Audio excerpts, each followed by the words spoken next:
On this edition for Saturday, August 14th, a crucial point in Afghanistan as the Taliban gains more territory. A powerful earthquake hits Haiti. And COVID-19 cases are on the rise as the Delta variant surges.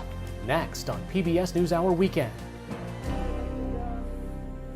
PBS NewsHour Weekend is made possible by Sue and Edgar Wackenheim III, Bernard and Denise Schwartz, the Cheryl and Philip Milstein family, the Anderson Family Fund, the estate of Worthington Mayo Smith, Leonard and Norma Chlorfine, the Rosalind P. Walter Foundation, Koo and Patricia Ewan, committed to bridging cultural differences in our communities, Barbara Hope Zuckerberg.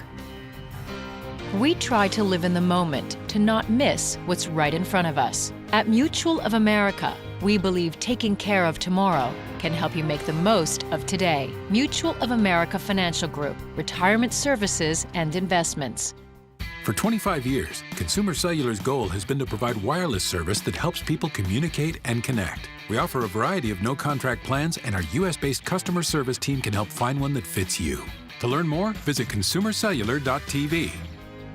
Additional support has been provided by the Corporation for Public Broadcasting, a private corporation funded by the American people, and by contributions to your PBS station from viewers like you. Thank you. Good evening and thank you for joining us. More U.S. troops arrived in Afghanistan today to protect the embassy, help evacuate U.S. and Afghan personnel as the Taliban took over more of the country, including Mazar-e-Sharif, the country's fourth largest city. This afternoon, President Joe Biden, who is spending the weekend at Camp David, issued a statement saying in part, quote, "When I became president, I faced a choice. Follow through on the deal with a brief extension to get our forces and our allies' forces out safely, or ramp up our presence and send more American troops to fight once again in another country's civil conflict. I was the fourth president to preside over an American troop presence in Afghanistan, 2 Republicans, 2 Democrats. I would not and will not pass this war on to a fifth." In Afghanistan, the Taliban captured more provinces, including a district just 7 miles south of the capital. In a pre-recorded speech broadcast today, Afghanistan's President Ashraf Ghani gave no indication he would resign, something the Taliban has demanded. Ghani said he is holding meetings and will share the results, quote, soon. I've started extensive consultations inside the government with the elders and political leaders, representatives of people from all walks of life, and our international partners. At the Kabul airport, thousands of Afghans are trying to leave the country. The government continues to control Kabul and several other areas with security checkpoints and military troops in place. For more on the situation in Afghanistan, I spoke with New York Times correspondent Thomas Gibbons-Neff, who is in Kabul. We spoke just before noon Eastern Time today. That's 8:30 p.m. in Afghanistan. Thomas, thanks for joining us. First, what is the situation right now in Kabul where you are?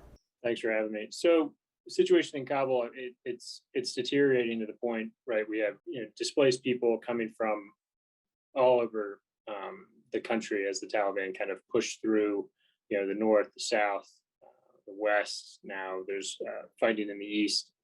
I mean, on top of that, you have an influx of internally displaced people. You have this growing sense of fear among the population. I think today there was an expectation that Afghan President Ashraf Ghani would have resigned given the deteriorating situation in the country and this wave of Taliban gains, including more than half of the provincial capitals in the country, and he did not. Right, so it almost sounded like it was setting up for a fight, and people in Kabul, Afghans in Kabul, who have been around in the 90s, during the Soviet invasion, it is a bloody fight, and now after 20 years, it's a population of 5 million. So whatever comes next could very well be disastrous.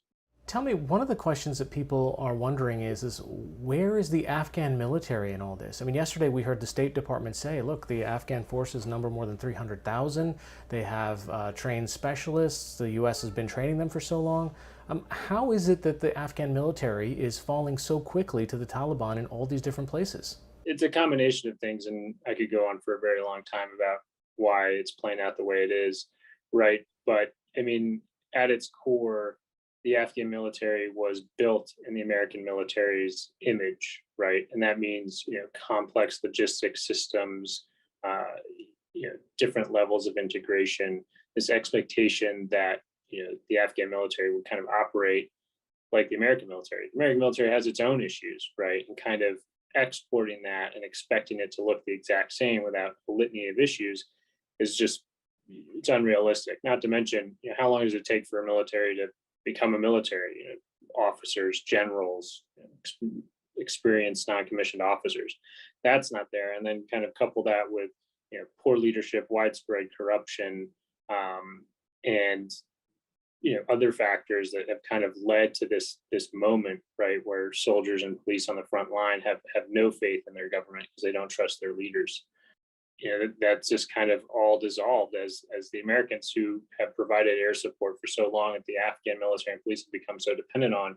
As soon as they kind of eased off the gas, the things started to come across, come apart at the seams. And that's left the Afghan Air Force, which is a small but professional force and capable, but not nearly big enough to cover the geographic spread of Afghanistan, and the commando units, which are been well trained, well equipped, can fight moderately well because they have that kind of core leadership that motivates their rank and file. Again, is not big enough to handle what the Taliban have managed to throw at them. Tell me what's happening on the kind of humanitarian front. If you have these internally displaced people coming from all over the country into Kabul, because that's the last place, or you have them leaving the country, that means that's a strain on the neighborhood, so to speak, the countries that are adjacent to it.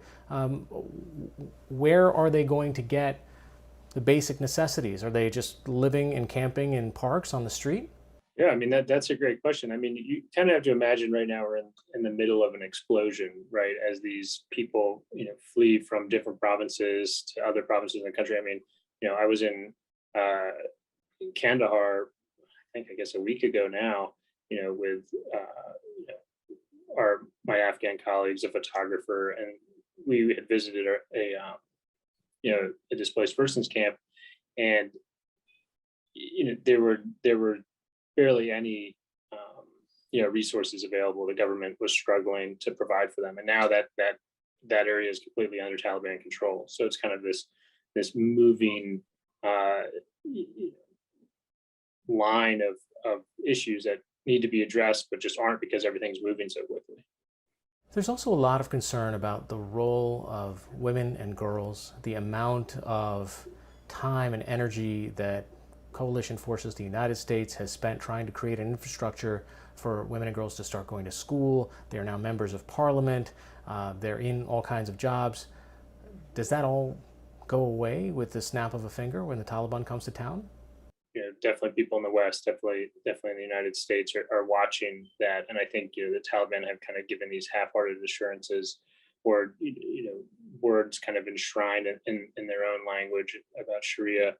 And I mean, for the most part, I think, yes, I think this Afghanistan will go back, to something that looks very much like the 1990s. Right now we have U.S. troops coming in to protect the U.S. Embassy and to make sure that we're able to evacuate all Americans, plus the people who might have helped us during the war.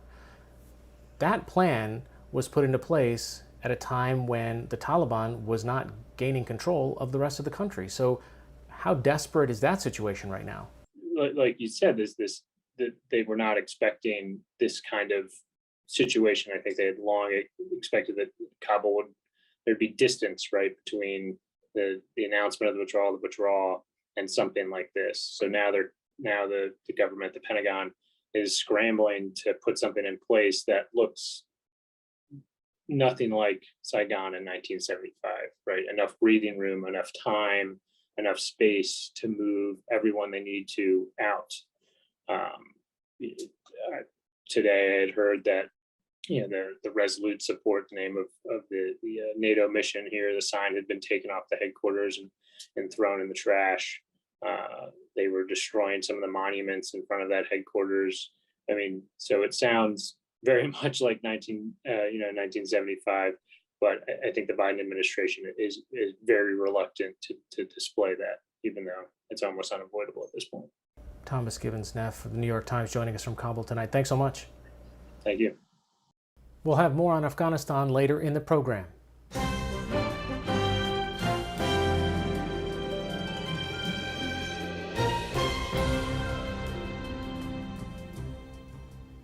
A 7.2 magnitude earthquake struck Haiti today. As of late this afternoon, Haitian authorities said at least 225 people were killed in the quake, which also destroyed buildings in the southwestern region of the island nation.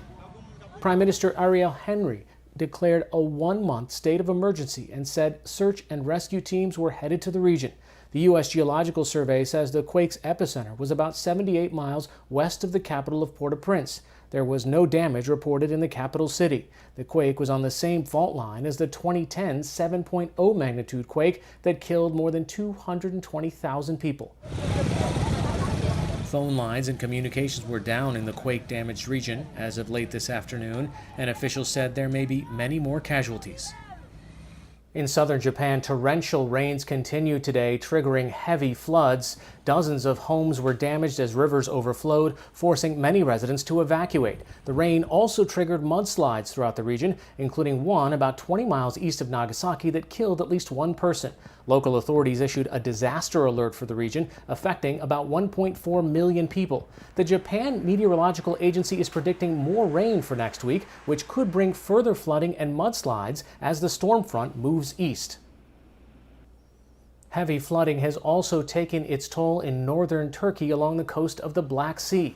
More than 40 people in the region were declared dead today, killed in severe floods this week that destroyed homes and bridges, washed out roads, and swept away cars. Rescue teams are continuing to search for missing people, which some local residents say could be in the hundreds. More than 2,000 people were evacuated from affected areas, and many are now being housed in student dormitories. The flooding comes just a week after wildfires in southern Turkey killed 16 people and drove thousands of people from the region. New cases of COVID-19 and deaths from the pandemic disease are rising worldwide, with one of the most dramatic increases in the United States. Iran declared a new lockdown for 6 days beginning Monday in most of its cities. Iran state media called the outbreak there a fifth wave of COVID. In Australia, police increased fines to $3,700 for breaking stay-at-home rules in Sydney and the surrounding region. A lockdown order there is expected to be extended after the number of new locally transmitted cases hit a record high yesterday. And the New York Times data project shows a steady increase in cases worldwide, with the United States one of the biggest hotspots. The U.S. is reporting more than 128,000 new cases every day, a 66% increase on average over the past 14 days, and hospitalizations are up 74%. Almost all patients are unvaccinated and infected with the Delta variant. Hospitals in several states are warning their intensive care units are full. Oregon's governor announced yesterday that she will deploy as many as 1,500 National Guard members to hospitals there starting August 20th to help with equipment and testing. For more national and international news, visit pbs.org/newshour. When the United States invaded Afghanistan in 2001, the Taliban quickly ceded control. In the 2 decades since, with the help from the U.S. and NATO, Afghanistan ushered in democratic elections, expanding education for women and girls, and broadening civil society. One significant change was in the criminal justice system, with the appointment of more than 250 female judges across the country. With the Taliban regaining ground, most of that progress is now under threat, as the U.S. Embassy reduces its staff to core diplomatic presence and U.S. troops prepare to make their complete withdrawal from the country by the end of the month. As NewsHour Weekend's Christopher Booker reports, Afghan's female judges are worried about their safety and their future.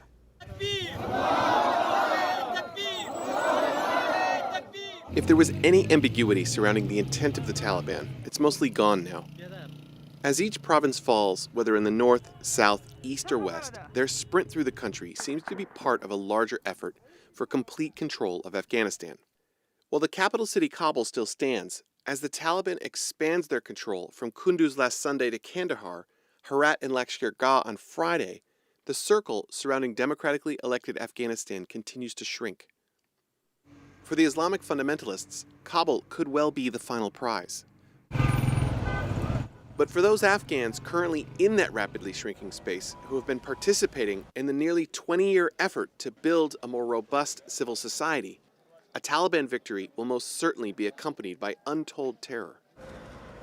And while the 2-decade effort included untold thousands, there's a frantic effort underway to save a few of them, Afghanistan's 250 female judges. It looks like everybody's there. This is, of course, challenging. Communication is difficult, logistics nearly impossible, and time seems to be running out. On Thursday, with the help of interpreter Farah Arjan, we spoke with 3 judges desperately trying to get out of Afghanistan. For their safety, we're not sharing their names or showing their faces. So the Taliban knows about our whereabouts. They already have gathered all the information they need.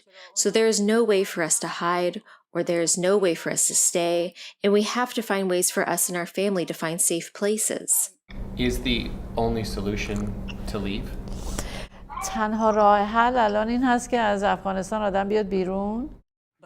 This is obvious, and you see what is going on, that the Taliban is coming to Kabul. They are going to kill us, but also our families, and it is creating a lot of stress for us. Over the past 20 years, the civil society of Afghanistan has been dramatically transformed. In 2003, just 2 years after the Taliban rule ended, fewer than 10% of girls were enrolled in primary school. By 2017, that number had risen to 33%. And when the U.S. first arrived, there were 0 women serving as judges.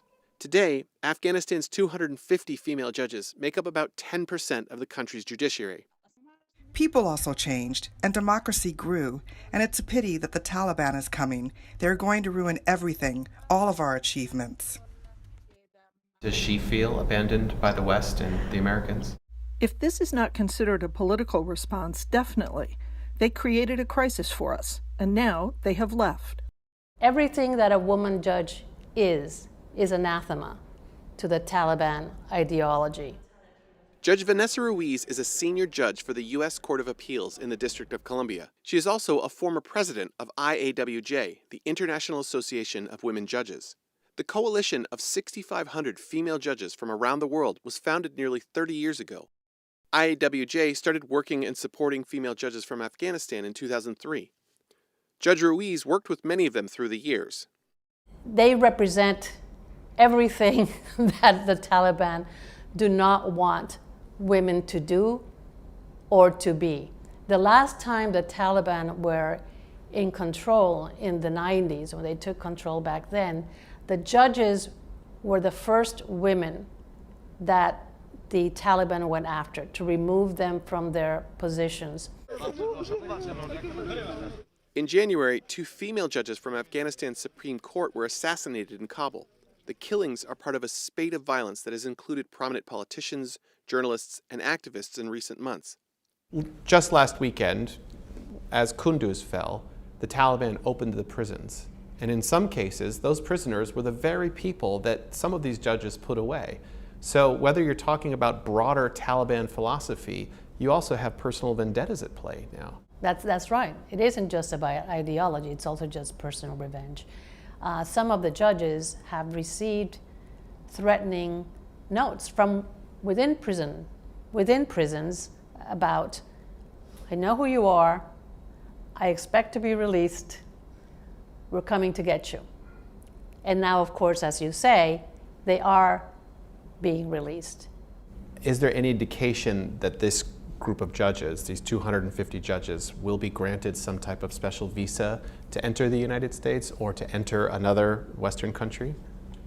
As far as we know, there is currently no category that would cover the women judges as women judges. There's been a lot of conversation around the interpreters and translators who worked with the military, who assisted them. There really has not been much public conversation about women who are particularly vulnerable.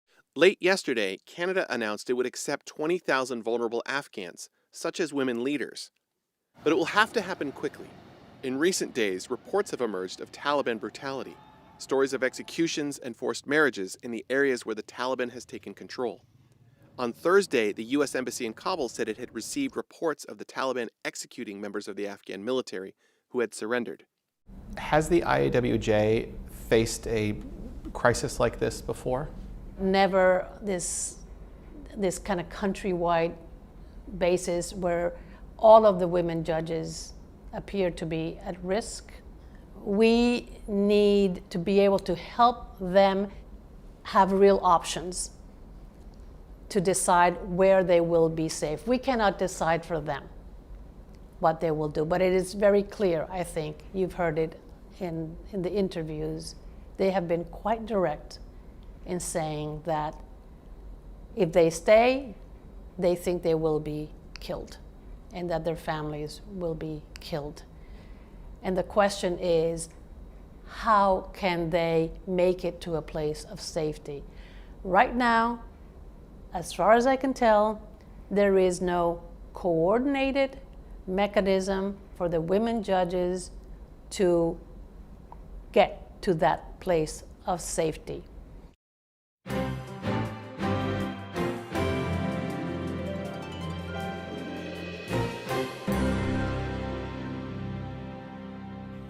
Finally tonight, the National Hurricane Center is tracking 2 weather systems this weekend. What was Tropical Depression Fred was downgraded to tropical wave status. Forecasters said it may re-strengthen and reach Florida's Panhandle and the Gulf Coast on Monday with heavy rain. Farther east in the Atlantic, Grace is now a tropical storm. Warnings are up for the U.S. Virgin Islands and Puerto Rico, and Grace may reach South Florida as a tropical storm next week. That's all for this edition of PBS NewsHour Weekend. For the latest news updates, visit pbs.org/newshour. I'm Hari Srinivasan. Thanks for watching. Stay healthy and have a good night.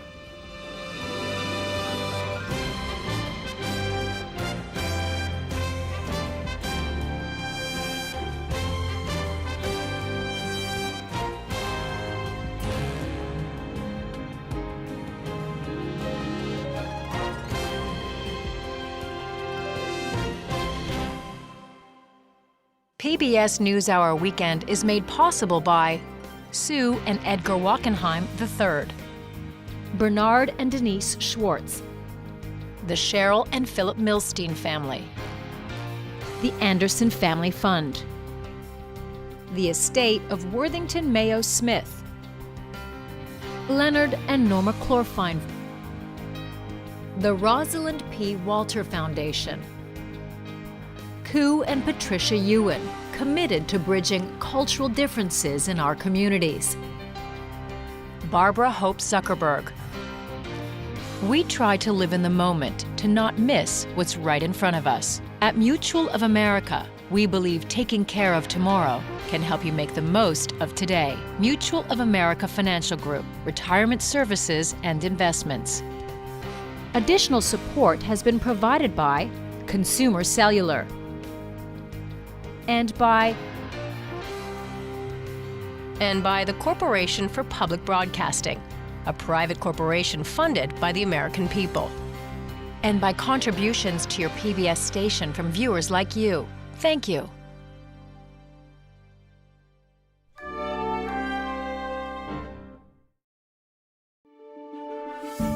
You're watching PBS.